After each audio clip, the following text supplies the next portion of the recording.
Inclinemos nuestros rostros para orar.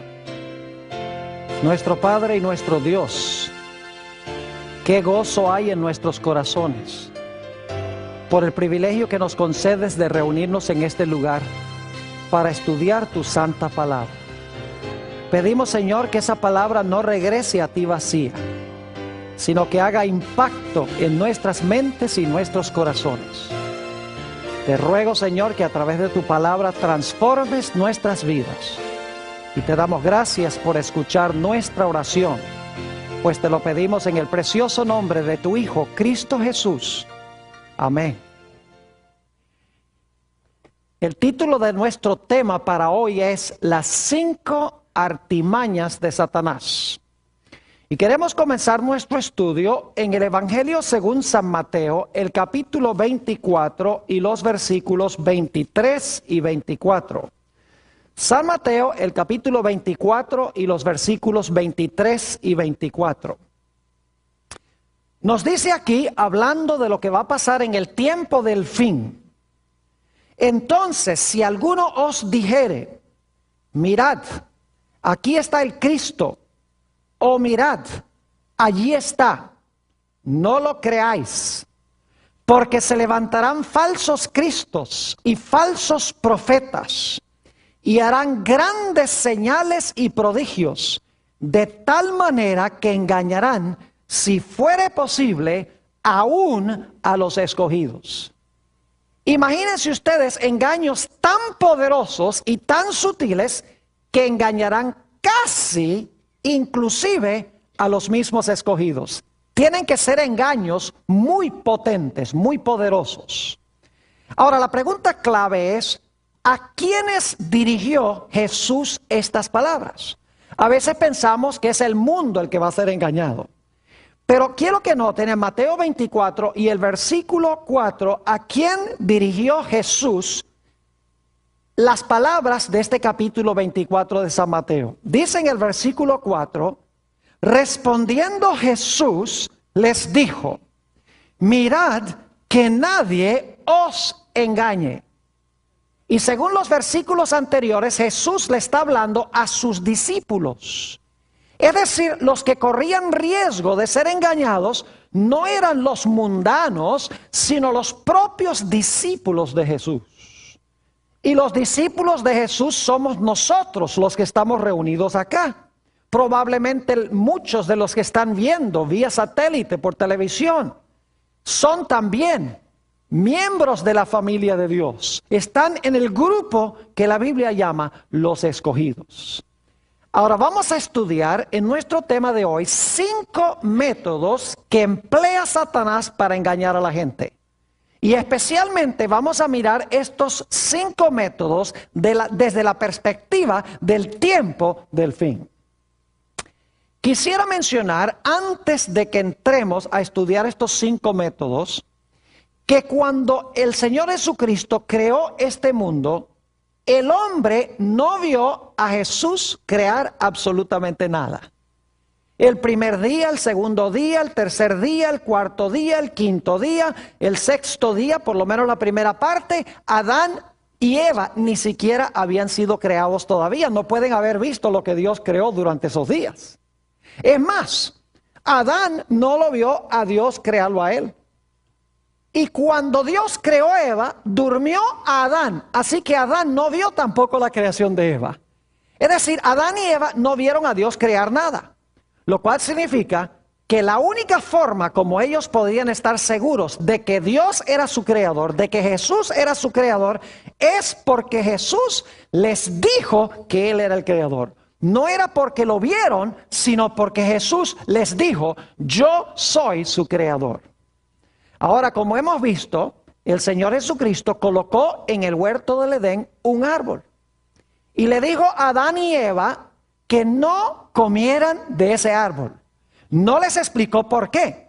Sí les explicó las consecuencias. Les dijo, si ustedes comen, van a morir. Pero no les explicó por qué no podían comer de ese árbol específico, de en medio de todos los árboles que se encontraban en el huerto.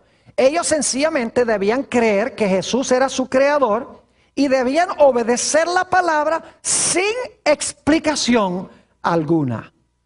Notemos lo que dice Génesis 2 y el versículo 15 al 17, lo hemos leído antes, pero vamos a leerlo de nuevo, donde habla de la prohibición que Dios le hizo del árbol. Dice en el versículo 15, tomó pues Jehová Dios al hombre y lo puso en el huerto de Edén para que lo labrara y lo guardase.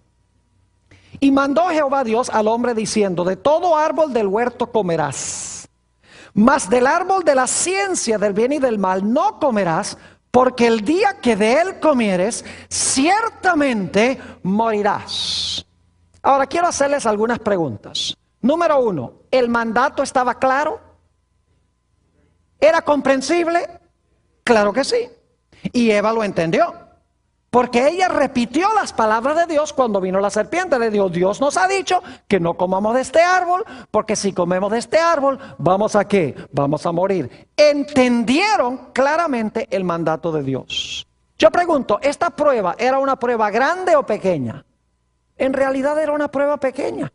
Dios podría haberle dicho a Adán y Eva, mire, para que ustedes puedan seguir viviendo, tienen que saltar de aquí a la luna.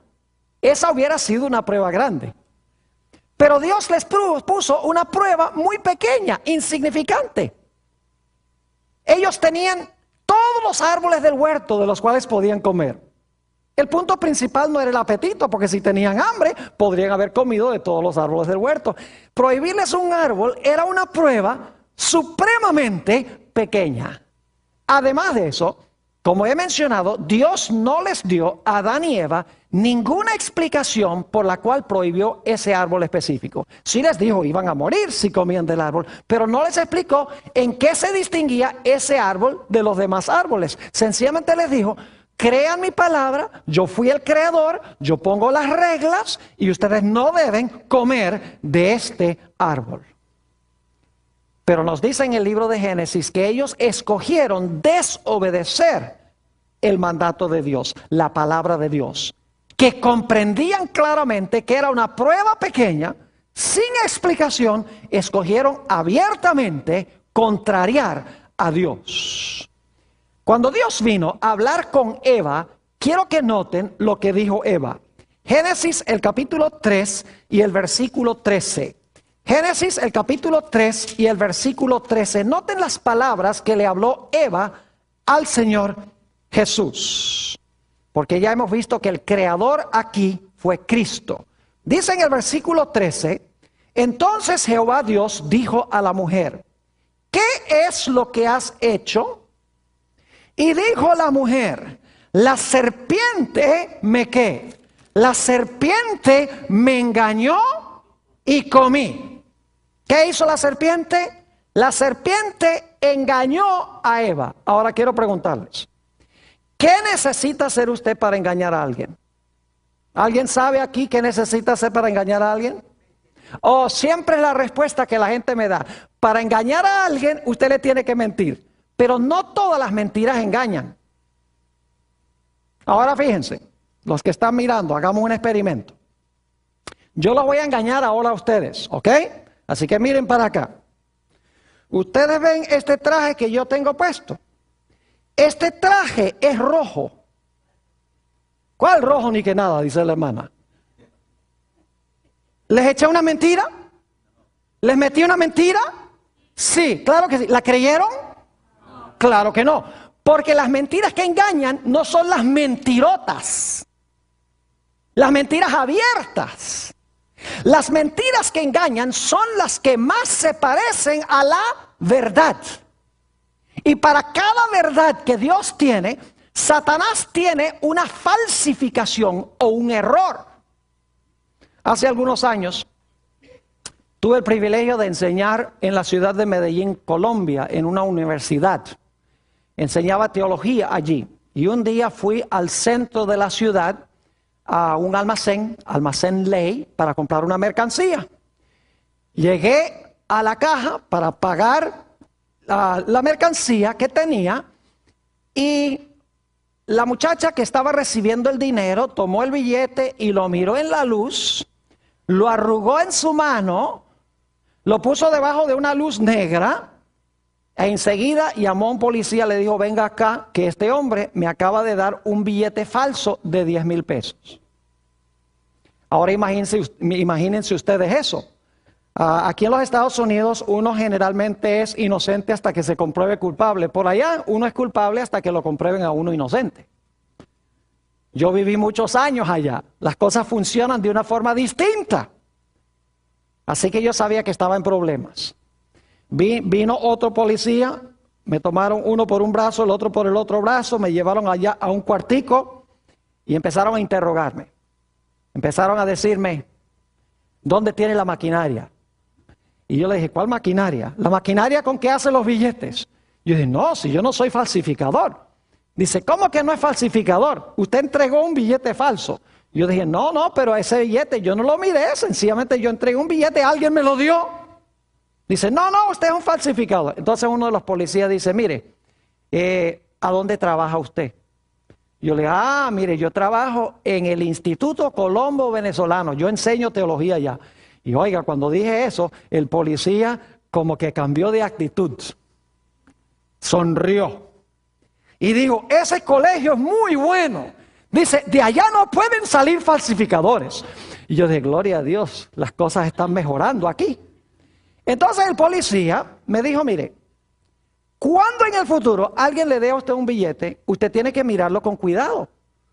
No pague con un billete falso porque se puede meter en problemas. Yo le voy a mostrar a usted cómo distinguir un billete falso de uno genuino.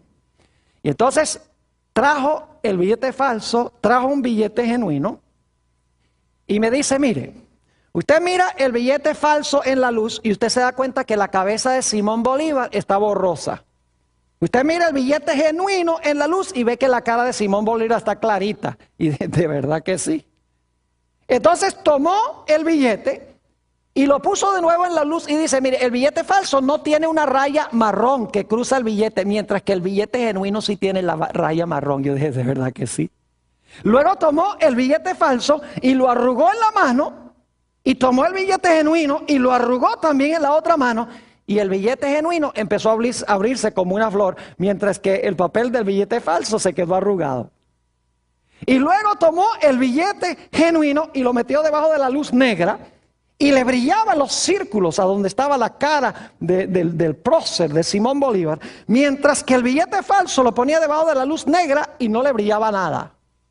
Dice, la próxima vez que alguien le dé un billete grande, asegúrese de que es genuino.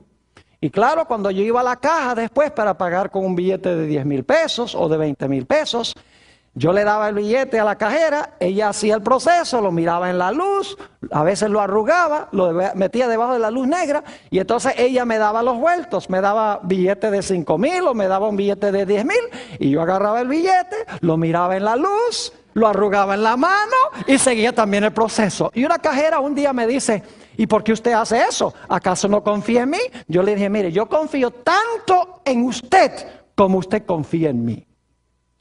Ahora, yo quiero preguntarles, ¿cómo podía yo distinguir un billete falso de uno genuino? Tenía que conocer ¿qué cosa? El genuino para detectar la falsificación. Es decir, si yo no conozco la verdad, yo no voy a poder detectar el error. Porque el error se desenmascara viendo y conociendo ¿qué cosa? Conociendo la verdad de Dios. Y Eva le dijo, Satanás le dijo a Eva, mira, yo te voy a dar la verdad. Pero Satanás le estaba contando una ¿qué? Le estaba contando una mentira. La verdad era, no comas del árbol. La mentira era, no hay ningún problema con que tú comas del árbol. Deberías sencillamente haber obedecido la palabra de Dios. Ahora yo quiero preguntarles, ¿qué viene primero? ¿Lo genuino y luego la falsificación? ¿O la falsificación y luego lo genuino? Ustedes saben bien que primero viene lo genuino y después viene la falsificación. ¿O es que los falsificadores dicen, miren, hagamos un billete falso de $7 y el gobierno dice, qué buena idea, hagamos uno genuino? Pues claro que no, ustedes saben que no. Primero el gobierno hace un billete genuino, ¿verdad? Y entonces los falsificadores hacen una falsificación. Y mientras más se parezca el falso al verdadero, más engaña. Mientras más el error se parece a la verdad, más engaña. Y la verdad siempre viene primero y la falsificación viene después en el tiempo. En 2 Corintios 11 y el versículo 3 nos dice que Satanás engañó a Eva con su astucia. El diablo es mucho más inteligente que nosotros. El diablo ha tenido mucha experiencia en la empresa del engaño. Y la Biblia dice que es un personaje supremamente astuto. En Apocalipsis, el capítulo 12 y el versículo 9, dice que en los últimos días Satanás va a engañar a todo el mundo. Prácticamente todos los seres humanos van a ser engañados por Satanás. Y la razón es muy sencilla. En vez de conocer la verdad y obedecer la verdad, lo que van a hacer es aceptar los errores de Satanás que se parecen mucho a la verdad, pero que son falsificaciones. Ahora, como les mencioné, Satanás en el comienzo usó 5 métodos de engaño para lograr vencer a Eva. Y esos son los métodos que él va a usar al final de la historia. Yo quiero que estudiemos esos 5 métodos en el resto de nuestro tema. Vayan conmigo a Génesis, el capítulo 3 y el versículo 1. Vamos a hablar de nuestro primer método. El primer método es que Satanás hace milagros y engaña a la gente por los milagros que desempeña. Dice en Génesis 3 y el versículo 1, pero la serpiente era astuta más que todos los animales del campo que Jehová Dios había hecho, la cual dijo a la mujer, ¿con que Dios os ha dicho, no comáis de todo árbol del huerto? Ahora usted dice, ¿a dónde está, Pastor Bor, el milagro allí? Yo quiero preguntarles, ¿cuántos de ustedes han ido a un zoológico y la serpiente les habla? Yo les apuesto que si ustedes van a un zoológico y una serpiente levanta la cabeza y dice, buenos días, señor, ustedes van a salir corriendo. Porque para que una serpiente hable, tiene que haber un qué, eso sería un milagro. Es decir, el diablo está haciendo un milagro mentiroso. Sorprende a Eva porque Eva no sabía que la serpiente podía hablar. Y la serpiente no podía hablar, pero el que estaba hablando era Satanás. Es decir, Satanás estaba haciendo un falso milagro, dando la impresión de que la serpiente podía hablar. Estaba tratando de engañarla por este milagro. Ahora lo interesante es, escuchen bien, que la serpiente podía volar. Y ustedes, ¿cómo sabe que la serpiente podía volar? Varias razones. En primer lugar, en civilizaciones antiguas se han conseguido serpientes con alas. Es interesante, han conseguido serpientes con alas. En las civilizaciones antiguas siempre pintaban a las serpientes con alas. Eso demuestra que ellos tenían una memoria de algo que iba hasta el principio. No solamente eso, sino que en Isaías 14:29 habla de serpientes con alas. Y la razón más importante es que nos dice aquí en Génesis, el capítulo 3, que cuando la serpiente se dejó usar por Satanás, Dios le dijo a la serpiente, de ahora en adelante te vas a arrastrar y vas a comer polvo. Si ya se estaba arrastrando y comiendo polvo, eso no hubiera sido ningún castigo. La serpiente podía volar. Y en realidad Eva esperaba que viniera una serpiente porque Dios le había dicho a Adán y Eva, miren, va a venir Satanás al huerto para tratar de lograr que ustedes pequen, para tratar de convencerlos de que coman del árbol. Y Eva, muy autosuficiente, dice, eso no hay ningún problema. Cuando se aparezca esa serpiente, cuando se aparezca ese ángel, inmediatamente yo voy a saber que es el ángel caído si él nos dice que comamos del árbol. Lo que pasa es que Eva no contaba con la astucia de Satanás. Satanás no se iba a aparecer como un ángel glorioso porque Eva estaba esperando un ángel. Dios les había advertido. Así que Satanás dice, no, tengo que usar otro método más capcioso. Y así que Satanás se esconde detrás de una serpiente y usa la serpiente para cumplir sus propósitos. Y hace este milagro mentiroso. Hoy en día, los cristianos les encanta seguir a los milagros. Les encanta a donde hay señales y prodigios y sanamientos y lenguas y saltos y baile y todas esas cosas en la iglesia. Les encanta donde hay cosas sobrenaturales que están pasando en la iglesia. Pero ¿saben ustedes que no todos los milagros son de Dios? Lo vemos a partir de Génesis 3 y el versículo 1, que hay milagros mentirosos. La serpiente no podía hablar. Satanás le dio la apariencia de la facultad de hablar. Ahora vayan conmigo al Evangelio según San Juan, el capítulo 6 y el versículo 2. San Juan, el capítulo 6 y el versículo 2. Aquí encontramos que Jesús está haciendo su obra entre las muchedumbres. Y quiero que noten por qué las muchedumbres seguían a Jesús. Dice en el versículo 2, y le seguía gran multitud. ¿Por qué le seguían? Porque veían las señales que hacía en los ¿qué? En los enfermos. La gente decía, a este hay que seguirlo, porque este es un curandero. Es decir, veían en Jesús un curandero, alguien que hacía milagros, y lo seguían. Pero ¿saben algo? Siguen leyendo el capítulo y van a darse cuenta que el Señor Jesucristo empezó a predicarles un sermón. Yo soy el pan de vida. Tienen que asimilar el pan de vida, o si no, no van a tener vida en ustedes mismos. Y cuando Jesús empezó a decirles que tenían que obedecer la palabra, la gente dijo, si no hay milagros, con la pura palabra no queremos. Y cuando llegamos al final del capítulo, si van conmigo al versículo 66, interesante que es Juan 6:66, o sea, Juan 666. Es una coincidencia, pero van a recordar el versículo ahora para siempre. Juan 6 y el versículo 66, cuando Jesús empezó a hablar la palabra, ya la gente no quería saber más de Jesús porque no había milagros. Dice en el versículo 66, desde entonces muchos de sus discípulos volvieron atrás y ya no andaban con él. Si no había milagros, la gente no quería saber de Jesús. Cuando predicaba la palabra y le decía a la gente que debía obedecer la palabra, la gente no quería nada que ver con Jesús. Y lo mismo sucede hoy en gran medida en el mundo cristiano, este fenómeno. Noten lo que dice Segunda de Tesalonicenses, el capítulo 2 y el versículo 9. Aquí está hablando de la obra del anticristo al final de la historia, del que se va a hacer pasar por Cristo. Noten lo que va a hacer según Segunda de Tesalonicenses, el capítulo 2 y el versículo 9. Dice, inicuo, cuyo advenimiento es por obra de Satanás. Es decir, el anticristo va a venir por obra de Satanás. Y ahora escuchen, con gran poder y señales y prodigios mentirosos. ¿Qué va a hacer el anticristo? Dice aquí, va a obrar con poder, señales y prodigios mentirosos para engañar a la gente. Dice en el versículo 10, y con todo engaño de iniquidad para los que se pierden. Es decir, en los últimos días, el anticristo va a hacer grandes milagros, señales y prodigios con el fin de engañar a la gente.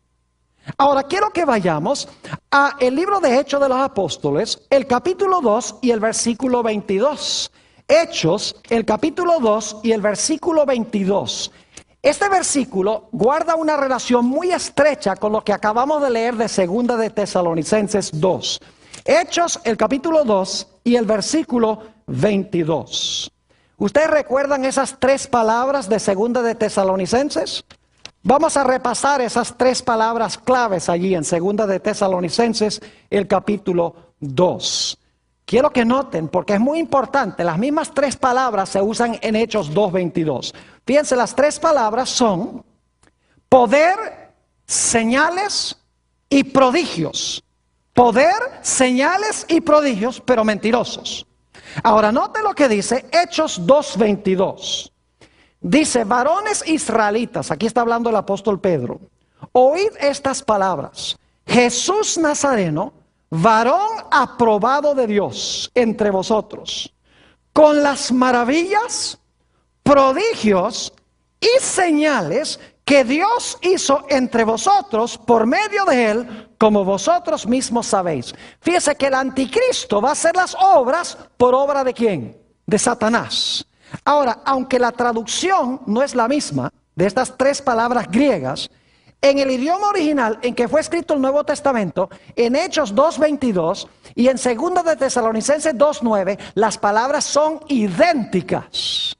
Es decir, que las palabras poder, señales y prodigios en 2 Tesalonicenses 2:9, y las palabras maravillas, prodigios y señales en Hechos 2:22 son las mismitas palabras en el idioma en que fue escrito el Nuevo Testamento, el griego. ¿Qué quiere decir esto? Quiere decir que el anticristo va a falsificar las obras que hizo Jesús. Porque si se usan las mismitas palabras para describir lo que va a ser el anticristo, y es lo que hizo Cristo, quiere decir que el anticristo va a sanar enfermos. El anticristo va a hacer maravillas, va a echar demonios, va a hacer todas estas cosas. Y la gente va a creer que es ¿quién? Que es Cristo. Porque eso fue lo que hizo Cristo cuando estuvo en la tierra. Y saben ustedes que este fenómeno va a pasar en el mundo cristiano. Note lo que dice en el Evangelio según San Mateo, el capítulo 7 y el versículo 21 al 23. Fíjense qué tremendo esto. San Mateo, el capítulo 7 y el versículo 21 al 23. Dice Jesús: no todo el que me dice Señor, Señor, entrará en el reino de los cielos, sino el que hace la voluntad de mi Padre que está en los cielos. Yo pregunto, si esta gente dice Señor, Señor, ¿están profesando seguir a Jesús? ¿Si lo llaman Señor, Señor? Claro que sí. Jesús dice, no todo el que me dice Señor, Señor. Si la gente lo está llamando Señor, es porque ellos profesan ser de Jesús. Ahora noten el versículo 22. Muchos me dirán en aquel día, Señor, Señor, ¿no profetizamos en tu nombre? Si están usando el nombre de Jesús, ¿dicen que son cristianos? Claro que sí. ¿Y en tu nombre echamos fuera qué? Demonios. ¿Y en tu nombre hicimos muchos qué? Milagros. Y Jesús va a decir, claro, ustedes son míos porque usan mi nombre y echan demonios y dan profecías y hacen milagros. Ustedes son míos. ¿Es lo que dice Jesús? No, versículo 23. Y entonces les declararé, nunca os conocí. Apartaos de mí, hacedores de qué? Hacedores de maldad. Fíjense que son cristianos profesos, porque ellos llaman a Jesús Señor, Señor, y usan el nombre de Jesús. Pero Jesús dice, yo no los conozco a ustedes, apártense de mí, obradores de maldad. ¿Saben que esa palabra maldad se podría traducir mejor? Es la misma palabra que se traduce en 1 de Juan 3:4, infracción de la ley. Esas tres palabras, infracción, 4 palabras, infracción de la ley, es la misma palabra maldad, aquí en Mateo el capítulo 7. Es decir, se puede traducir esto, apartaos de mí, infractores de la ley. Apartaos de mí los que desobedecéis mi ley. Apartaos de mí los transgresores de mi ley. Es decir, son cristianos que hacen milagros, profetizan, echan demonios, pero el problema es que no quieren guardar ¿qué cosa? No quieren guardar la santa ley de Dios. No quieren obedecer la palabra de Dios. Como Eva siguió el milagro, ellos van a seguir milagros en vez de obedecer lo que Dios dice en su santa palabra. Ese es el primer método. Milagros mentirosos. Segundo método que usa Satanás. Note lo que dice otra vez Génesis, el capítulo 3 y el versículo 1. Pero la serpiente era astuta más que todos los animales del campo que Jehová Dios había hecho, la cual dijo a la mujer, con que Dios os ha dicho, no comáis de todo árbol del huerto. Yo pregunto, ¿el diablo aquí está profesando citar a Dios? ¿Está diciéndole a Eva algo que Dios supuestamente dijo? Claro que sí. ¿Pero lo está diciendo como Dios lo dijo? No, lo está cambiando lo que Dios dijo. Porque Dios dijo que no podían comer de uno. La serpiente dice, con que Dios os ha dicho que no pueden comer de ninguno. Fíjese que el diablo, el segundo método que usa, es citar la palabra de Dios mal. El diablo es capaz de citar la palabra de Dios, pero no la cita como Dios dice. El segundo método que usa Satanás es el de añadirle a la palabra de Dios, quitarle a la palabra de Dios, cambiar la palabra de Dios, torcer la palabra de Dios y sacar la palabra de Dios de su contexto. Es decir, el diablo adultera la palabra de Dios, la usa para enseñar el error. Ustedes conocen las tentaciones de Jesús Vamos al Evangelio según San Mateo, el capítulo 4. San Mateo, el capítulo 4. Y vamos a leer los versículos 3 y 4. San Mateo 4 y el versículo 3 y 4. Y vino a él el tentador y le dijo: si eres hijo de Dios, di que estas piedras se conviertan en pan.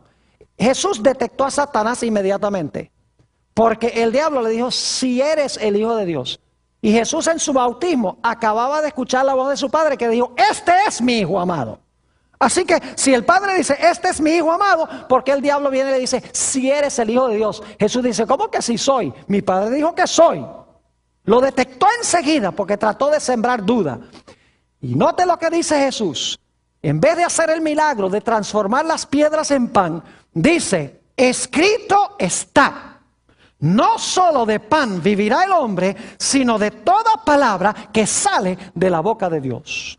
Es decir, yo no hago lo que nadie me dice que sea contrario a la palabra de Dios. Yo obedezco lo que Dios dice en su santa palabra. ¿Y saben que el diablo aprende? Después que Jesús le contestó al diablo: escrito está, el diablo dice: ve, ese método está bueno, me sirve, me sirve. Así que lleva a Jesús allá a las almenas del templo, a la torre del templo, dice en el versículo 5. Entonces el diablo le llevó a la santa ciudad y le puso sobre el pináculo del templo y le dice: si eres hijo de Dios, échate abajo, porque escrito está. Dice: ¿te gusta vivir por escrito está? Pues aquí tienes, escrito está. Y luego el diablo, escuchen bien, el diablo cita el Salmo 91 y los versículos 11 y 12. Vamos un momento allí al Salmo 91 y los versículos 11 y 12. Y quiero que vean cómo el diablo deja una partecita por fuera. Salmo 91 y vamos a leer los versículos 11 y 12. Dice: pues a sus ángeles mandará acerca de ti, que te guarden en todos tus caminos. En las manos te llevarán para que tu pie no tropiece en piedra. ¿Saben que hay una parte del versículo 11 que el diablo no incluyó? Él citó la parte que dice, en el versículo 11, pues a sus ángeles mandará acerca de ti. Pero la parte que no incluyó es que te guarden en todos tus caminos. Es decir, para que ellos te mantengan obediente a Dios en los caminos de Dios. Esa parte no la incluyó. Y luego entonces pronunció la bendición. Dice: Él va a mandar sus ángeles y ellos te van a tomar en sus manos para que tu pie no tropiece en piedra. Pero estaba pasando por alto la condición, y es que los ángeles debían guardarlo en sus caminos. Es decir, en los caminos de Dios. Así que el Señor Jesucristo detectó a Satanás inmediatamente. Lo que Satanás estaba tratando de hacer, dejando una parte del versículo por fuera, escuchen bien, era engañar a Jesús para que cometiera el pecado de la presunción. ¿Saben lo que es la presunción? La presunción es reclamar las promesas de Dios en desobediencia. Es decir, pedir que Dios nos bendiga mientras lo estamos desobedeciendo. Les doy un ejemplo. Un joven llega a un examen en la escuela y le pide a Dios que le ayude a pasar el examen cuando no ha estudiado. Eso es presunción. Un individuo que empieza un viaje y pide que Dios lo proteja en el viaje y luego maneja 100 millas por hora. Eso es presunción.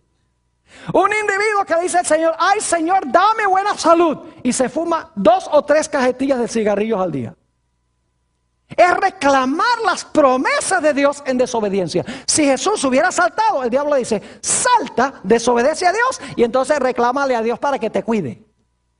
Y muchas veces nosotros hacemos ese tipo de cosas. Reclamamos las promesas de Dios mientras estamos desobedeciendo la palabra de Dios. Es decir, el segundo método de Satanás es el método de dejar partes de la Biblia por fuera, citar mal la palabra de Dios, como hizo en el huerto del Edén, añadirle y quitarle. Por eso en Apocalipsis 22 dice: ay del que le agregue a la Biblia, porque Dios le va a agregar las plagas. Y hay del que le quite a la Biblia, porque Dios va a quitar su nombre del libro de la vida. Es decir, el diablo juega jueguitos con la palabra de Dios. Cita partes, tuerce, cambia, añade, quita, saca de contexto para que la gente crea que Dios está diciendo una cosa cuando en realidad está diciendo otra. Noten 2 de Timoteo, el capítulo 4 y el versículo 2 al 4. 2 de Timoteo, el capítulo 4 y los versículos 2 al 4. Fíjense lo que va a hacer Satanás en los últimos días, incluyendo a los que profesan ser ministros de Dios. Dice allí en 2 de Timoteo, el capítulo 4 y empezando en el versículo 2, el apóstol Pablo le está hablando a Timoteo, que prediques la palabra. ¿Que prediques qué cosa? Que prediques la palabra, que instes a tiempo y fuera de tiempo. ¿Por qué es que Timoteo debía predicar la palabra? Escuchen bien. Redarguye, reprende, exhorta con toda paciencia y doctrina. Ahora va a dar la razón. Porque vendrá tiempo cuando no sufrirán la sana doctrina, sino que teniendo comezón de oír, se amontonarán maestros conforme a sus propias concupiscencias y apartarán de la verdad el oído y se volverán a las fábulas. Dice que en los últimos días va a haber gente que tiene comezón de oír y se van a amontonar maestros que les enseñen lo que quieren oír. Es decir, tienen piquiña en los oídos. Y entonces le dicen al maestro, mira, tú estás dispuesto de rascarme la oreja. Es decir, enséñame lo que yo quiero oír. Y si el maestro dice, sí, yo te enseño lo que tú quieres oír, entonces dice, entonces enséñame. Es decir, en los últimos días Dios insta a sus ministros que prediquen la palabra. Porque va a venir el tiempo en que la gente no va a tolerar sufrir, como dice aquí, la sana doctrina. Van a querer apartar de la verdad del oído y seguir las fábulas, porque quieren vivir de acuerdo a sus propias concupiscencias o de acuerdo a sus propias pasiones. Un ejemplo de esto es que en el mundo cristiano muchos ministros hoy en día enseñan que el cristiano no tiene que guardar la ley de Dios, porque estamos bajo la gracia. Dicen, no, el cristiano está bajo la gracia, no tiene que guardar la ley. Nosotros no estamos bajo la ley, seguimos lo que dice el Espíritu Santo. Ustedes lo han oído. Y suena muy bonito. Y usan mayormente los escritos del apóstol San Pablo. Ahora, ¿saben ustedes que el apóstol Pablo escribió algunas cosas bien difíciles de entender? Vamos a notar en 2 de Pedro, vamos a 2 de Pedro, el capítulo 3 y el versículo 15 al 17. 2 de Pedro 3, 15 al 17. El apóstol Pablo no siempre escribe cosas fáciles de comprender. Tenemos que admitir eso. Dice allí en 2 de Pedro, el capítulo 15 y capítulo 3, perdón, y el versículo 15. Y tened entendido que la paciencia de nuestro Señor es para salvación. Como también nuestro amado hermano Pablo, según la sabiduría que le ha sido dada, os ha escrito, casi en todas sus epístolas, hablando en ellas de estas cosas, es decir, de la salvación. Ahora escuchen bien, entre las cuales hay algunas difíciles de entender. ¿El apóstol Pablo escribió cosas difíciles de entender? ¿Cómo no? Pero ¿le va a echar Pedro la culpa a Pablo? No, sigue diciendo, las cuales los indoctos e inconstantes que tuercen, como también las otras escrituras, para su propia perdición. Es decir, porque el apóstol Pablo escribió cosas complicadas, Pedro no le echa la culpa a Pablo, sino que dice, la culpa la tienen los que no estudian con cuidado. Los indoctos tuercen lo que escribió Pablo y tuercen también las demás escrituras. Permítame mencionarles 3 escrituras aquí rápidamente sin buscarlas, porque el tiempo apremia. Romanos 3:28, el apóstol Pablo dice, concluimos pues que el hombre es justificado por la fe sin las obras de la ley. Entonces algunos dicen, ve, es pura fe y nada de obras. Pero si tan solo leyeran el versículo 31 del mismo capítulo, el apóstol Pablo dice, entonces ¿qué? ¿Invalidamos la ley por la fe? Dice, en ninguna manera, antes establecemos la ley. Así que el apóstol Pablo dice que no somos justificados por guardar la ley, pero dice que cuando recibimos a Jesús vamos a guardar la ley, se establece la ley. En otras palabras, si la gente tan solo leyera el contexto, entenderían lo que Pablo está diciendo. Otro texto que usan mucho para decir que no necesitamos guardar la ley porque estamos bajo la gracia es Romanos 5:20, donde el apóstol Pablo dice que donde abundó el pecado, sobreabundó la gracia. Y la gente dice, ve, donde abunda el pecado, sobreabunda la gracia. Y algunos inclusive me han dicho, peca mucho para que sobreabunde la gracia. Y yo digo, qué cosa tan ridícula. Pero lo único que yo les digo a estas personas es, mira, está bien, tú estás leyendo Romanos 5:20. Quiero pedirte por favor que me leas Romanos 6:1. Y quiero leer Romanos 6 y el versículo 1 para que vean que el contexto es clave. Dice en Romanos 6:1, ¿qué pues diremos? ¿Perseveraremos en pecado para que la gracia abunde? En ninguna manera, porque los que hemos muerto al pecado, ¿cómo viviremos aún en él? Así que el apóstol Pablo no está diciendo que porque hay mucha gracia debemos pecar mucho. Dice, no debemos perseverar en el pecado. Otro texto favorito es Romanos 6:14, donde el apóstol Pablo dice, porque el pecado no se enseñoreará de vosotros, pues no estáis bajo la ley, sino bajo la gracia. Y los cristianos dicen, yo no estoy bajo la ley, estoy bajo la gracia. Como si uno pudiera ahora desobedecer la ley porque uno está bajo la gracia. Lo único que yo le digo a esta gente es, por favor, lee el siguiente versículo. Nota lo que dice el versículo 15. ¿Qué pues? ¿Pecaremos porque no estamos bajo la ley, sino bajo la gracia? ¿Qué dice el apóstol San Pablo? En ninguna manera.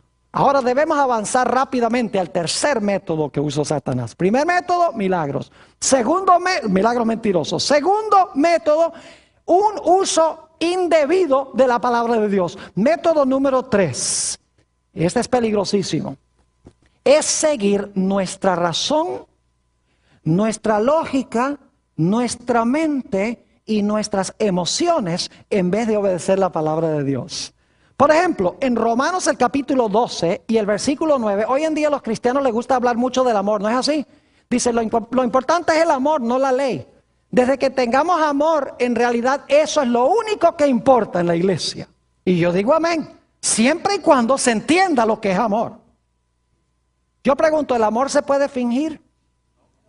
¿No se puede fingir el amor? ¿Nunca han visto ustedes a un joven, un galán de esos que conquista a esta mujer? Se viste bien y la trata como una reina. Y luego cuando se casan, no hace sino maltratarla. ¿Eso es amor qué? Fingido. ¿El amor se puede falsificar?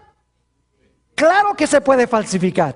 Y en la iglesia hay mucho amor falso, nada más porque la gente se siente bien y porque se abraza y todo. Dicen, eso es amor. La Biblia tiene la definición clara en cuanto es el amor. El apóstol San Pablo dice en Romanos 12 y el versículo 9, que vuestro amor sea sin ¿qué?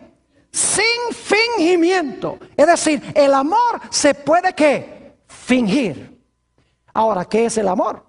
En Romanos 13 y el versículo 10, el apóstol San Pablo dice que el amor es ¿qué cosa? El cumplimiento de la ley. Es decir, la ley define lo que es el amor. Y una persona que dice lo importante es el amor y no la ley, no sabe lo que está diciendo. Porque el amor verdadero es cumplir la ley de Dios. Si usted ama a su prójimo, no le va a robar la esposa.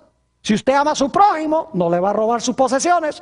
Si usted ama a su prójimo, no le va a dañar la reputación. Si usted ama a sus padres, los va a tratar bien. Si usted ama a Dios, usted no va a tener otros dioses. Es decir, la ley define lo que es amor verdadero. ¿Me están entendiendo lo que estoy diciendo? Ahora vamos a Génesis 3 y el versículo 5 para que ustedes vean cómo Satanás usó este método de que la gente siga sus emociones y su lógica en vez de seguir la palabra de Dios. Génesis 3 y el versículo 4. Vamos a empezar con el 4 y el 5. Entonces la serpiente dijo a la mujer, no moriréis. Dios dice, si comen del árbol, ¿van a qué? Van a morir. Ahora el diablo viene y dice, no van a morir. Está diciendo que Dios es ¿qué cosa? Mentiroso. Dios te dijo que ibas a morir, pero tú no vas a morir. Ahora yo pregunto, ¿qué pensamiento creen a ustedes que les surgió en la mente de Eva cuando el diablo le dijo, Dios les dijo a ustedes que si comen del árbol van a morir, pero yo les digo que Dios es mentiroso, no van a morir? ¿Qué pensamiento creen que le surgió en la mente a Eva? Yo sé cuál le surgió. Eva ahora piensa y dice, bueno, si no vamos a morir, ¿por qué nos dijo Dios que sí nos íbamos a morir? ¿Por qué nos mintió Dios? Y el diablo tenía preparada la respuesta, porque él sabía que cuando él dice, Dios les mintió de que van a morir cuando coman del árbol, Eva entonces dice, entonces si no vamos a morir, ¿por qué Dios nos dijo que sí nos íbamos a morir? El diablo dice, ahora te voy a explicar. Versículo 5, perdón. Sino que Dios sabe que el día que comáis de él, serán abiertos vuestros ojos y seréis como ¿qué? Como Dios, sabiendo el bien y el mal. ¿Sabe lo que Satanás le está diciendo a Eva? Le está diciendo, mira, piensa. No escuches nada más lo que te dice Dios. Dios dice que vas a morir. Y tú te vas a comer ese cuento. No. Dice, piensa. Piensa por qué Dios te dijo que no comieras del árbol. No es porque vas a morir. Yo te voy a explicar por qué. Es porque Dios en cierta ocasión comió de este árbol y cuando comió de este árbol se hizo Dios. Y entonces cuando él descubrió los poderes que da comer de este árbol, él dice, yo no puedo permitir que más nadie coma del árbol porque ellos van a ser dioses también y yo solo quiero ser Dios. Así que desde ese momento en adelante, cualquier ser que se aparecía por ahí, Dios le decía, mira, no comes de ese árbol porque te vas a morir. Pero en realidad, Dios estaba diciendo, no comas del árbol porque yo no quiero que tú seas como yo. ¿Están entendiendo lo que está haciendo Satanás? Está llevando a Eva a buscar otra explicación para la prohibición de Dios. Y Eva se comió el cuento, dice, ve, suena lógico. Ahora sé por qué. Dios no nos dijo que por qué no podíamos comer de este árbol. Ahora tengo la explicación. No es porque Dios cree que vamos a morir, no es por amor a nosotros, sino porque Dios no quiere rivales. Dios no quiere otro Dios que ande por ahí. Dios es egoísta. Es decir, el diablo empezó a jugar juegos con la mente de Eva. Y ella siguió su razonamiento, su lógica, sus emociones, en vez de seguir lo que Dios dijo en su palabra. Saben que la Biblia dice que el amor de Dios es que guardemos sus mandamientos. Primera de San Juan, el capítulo 5 y el versículo 3. También nos dice en Hechos 5:32 que Dios le da su espíritu a todos los que le obedecen. Porque hoy los cristianos dicen, lo importante es que tengas el espíritu. Que tengas el Espíritu Santo y que hables en lenguas.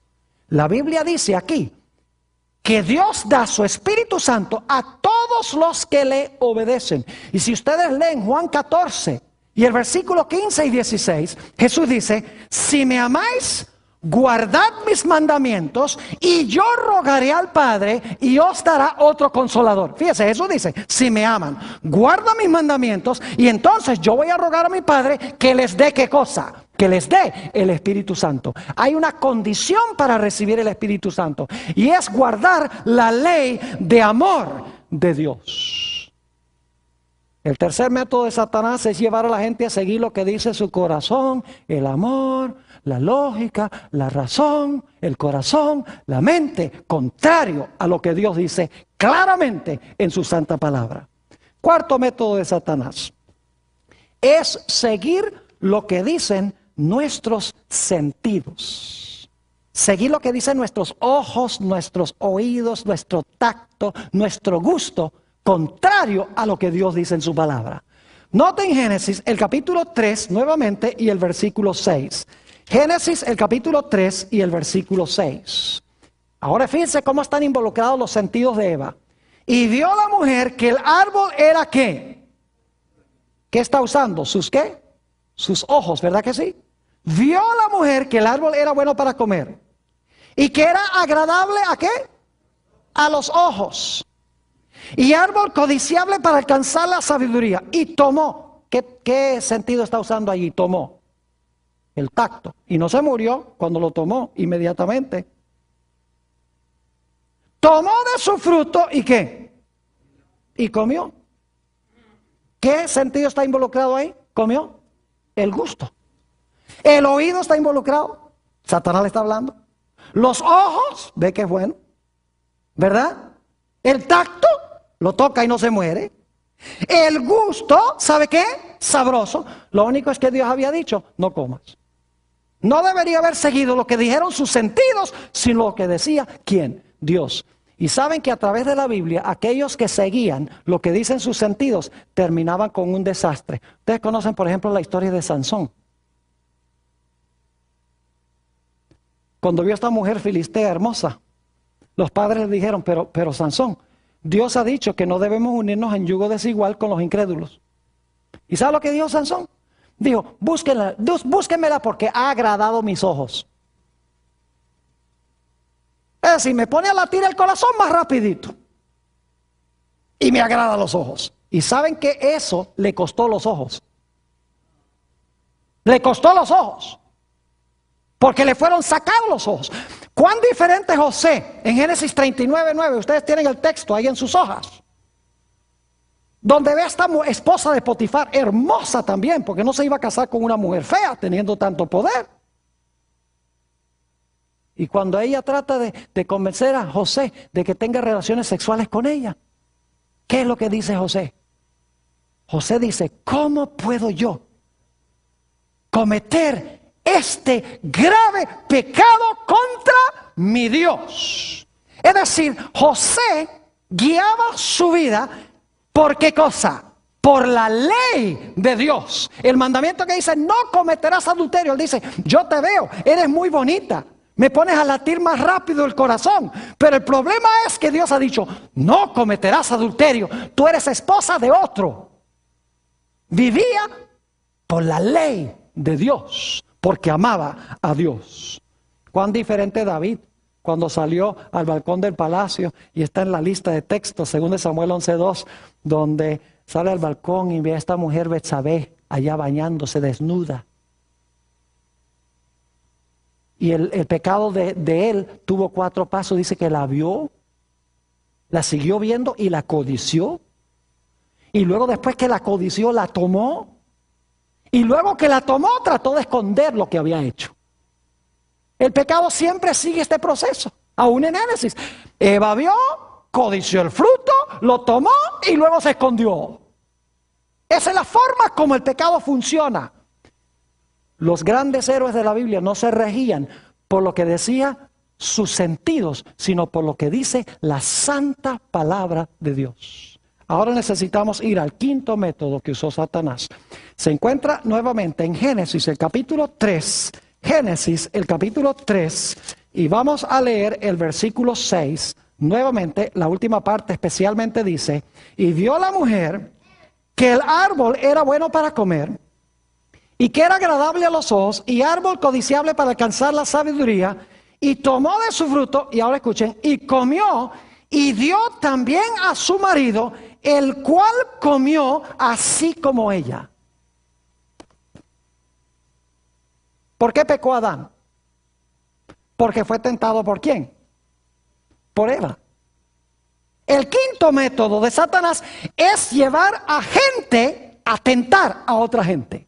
No siempre tiene que ser el diablo que tienta directamente, sino que usa gente para tentar a otra gente. Y saben que nos dice en 1 Timoteo 2:14 que Adán no fue engañado. Adán no fue engañado. Eva fue engañada. Adán sabía muy bien lo que estaba haciendo, pero Adán amó más a Eva que a Dios. Adán dijo, mira, tú comiste, te vas a morir. Yo te amo tanto a ti que yo no puedo vivir sin ti. Yo voy a comer también y estoy dispuesto a morir contigo. Es decir, Adán amó más a Eva que lo que amó ¿a quién? A Dios. Y por lo tanto se dejó influenciar por ella. ¿Saben ustedes que la Biblia nos dice en Mateo el capítulo 10 y el versículo 34 al 37 que va a venir el día también en que nosotros tenemos que tomar la elección de seguir lo que dicen inclusive nuestros familiares o de obedecer lo que dice Dios? Note lo que dice San Mateo rápidamente, el capítulo 10 y el versículo 34 al 37. San Mateo 10 y el versículo 34 al 37.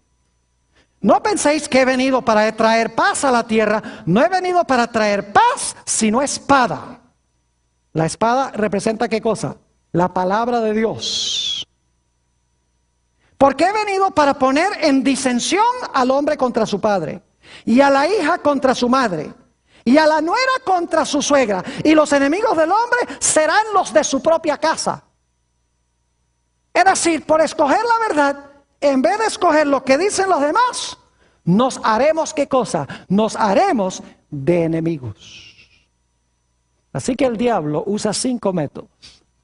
1, milagros mentirosos. 2, mal uso de la santa palabra de Dios. Número 3, llevarnos a seguir lo que dice el corazón y la lógica, el razonamiento. 4, obedecer lo que dicen nuestros sentidos. Y 5, escuchar lo que dicen los demás. Dios lo que quiere que nosotros hagamos es sencillamente conocer la palabra y obedecer la palabra. El apóstol San Pablo nos dice que en los últimos días, escuchen bien, se van a perder muchos porque no tuvieron el amor de la verdad para que pudieran ser salvos. Y en San Juan 17:17 dice que es la verdad. Dice, santifícalos en tu verdad. Tu palabra es ¿qué? Tu palabra es verdad. Aunque vea algo, aunque vea un milagro, aunque mis sentidos me digan algo, aunque otros me cuenten algo, aunque mi lógica me diga algo, aunque mis sentimientos me digan algo, todo lo debo comparar con un así dice Jehová. Y así estaré seguro de no ser engañado. Que esa sea nuestra experiencia.